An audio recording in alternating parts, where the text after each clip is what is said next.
नमस्ते। Option trading में ना कुछ ऐसी छिपी हुई ताकतें काम करती हैं जो पर्दे के पीछे से कीमतों को कंट्रोल करती हैं। आज हम इन्हीं ताकतों के रहस्य को समझेंगे, वो राज जो हर ट्रेडर को पता होना ही चाहिए।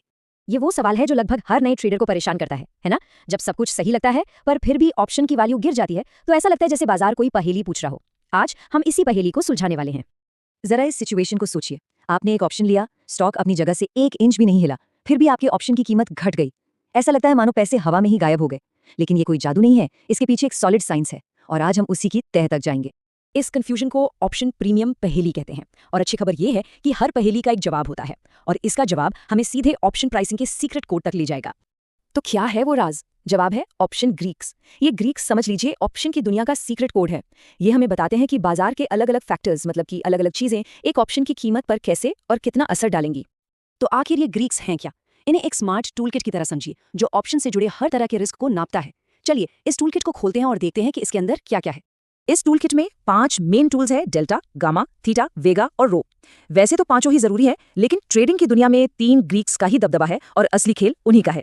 इसलिए हम अपना पूरा फोकस उन 3 सबसे बड़े खिलाड़ियों पर रखेंगे, डेल्टा, थीटा और वेगा। अगर इन्हें समझ लिया ना तो समझिए ऑप्शन प्राइसिंग की 80% पहेली तो वैसे ही हल हो गई। सबसे पहले आता है डेल्टा। ये सबसे सीधा साधा ग्रीक है। ये बस हमें ये बताता है कि अगर स्टॉक या इंडेक्स 1 रुपए ऊपर या नीचे जाता है तो हमारे ऑप्शन का प्रीमियम कितना बदलेगा। ये पूरी तरह से डायरेक्शन का खेल है। अब देखिए ये काम कैसे करता है। मान लीजिए बैंक निफ्टी 100 रुपए ऊपर गया और आपके ऑप्शन का डेल्टा 0.5 है तो आपका प्रीमियम 50 रुपए बढ़ जाएगा। अगर यही डेल्टा 0.7 होता तो प्रीमियम 70 रुपए बढ़ जाता। कितना सिंपल है ना, राइट?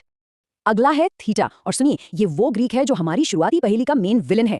थीटा को आप समय का दुश्मन समझ सकते हैं। ये वो ताकत है जो एक्सपायरी डेट पास आने पर हर दिन चुपचाप ऑप्शन की वैल्यू को खाती रहती है। ये कहावत ऑप्शन ट्रेडिंग पर बिल्कुल फिट बैठती है। एक ऑप्शन को होल्ड करने का मतलब है हर गुजरते दिन की कीमत चुकाना। थीटा हमें बस यही बताता है कि उस एक दिन की कीमत कितनी है। और हाँ, यहाँ एक बहुत जरूरी बात समझनी है। अगर कोई ऑप्शन खरीद रहा है तो थीटा उसके लिए दुश्मन है, लेकिन अगर कोई ऑप्शन बेच रहा है तो थीटा उसका सबसे अच्छा दोस्त बन जाता है, क्योंकि हर दिन बीतने के साथ प्रीमियम उसकी जेब में आता रहता है। और हमारा तीसरा बड़ा खिलाड़ी है वेगा। वेगा बाजार के मूड को मापता है। जब भी बाजार में डर या अनिश्चितता का माहौल होता है तो ऑप्शंस अपने आप महंगे हो जाते हैं। वेगा हमें यही बताता है कि इस डर या उत्साह का ऑप्शन की कीमत पर कितना असर पड़ेगा। तो शॉर्ट में कहें तो डेल्टा यानी डायरेक्शन, थीटा यानी टाइम और वेगा यानी बाजार का मूड। ये तीनों ताकतें एक साथ मिलकर लगातार एक ऑप्शन के प्रीमियम पर अपना असर डालती रहती हैं। अच्छा, अब जब हम 3 बड़े खिलाड़ियों को जान चुके हैं तो बाकी 2 ग्रीक्स पर भी एक नजर डाल ही लेते हैं। ये कहानी के साइड कैरेक्टर्स की तरह हैं, लेकिन पूरी पिक्चर समझने के लिए इन्हें जानना भी जरूरी है।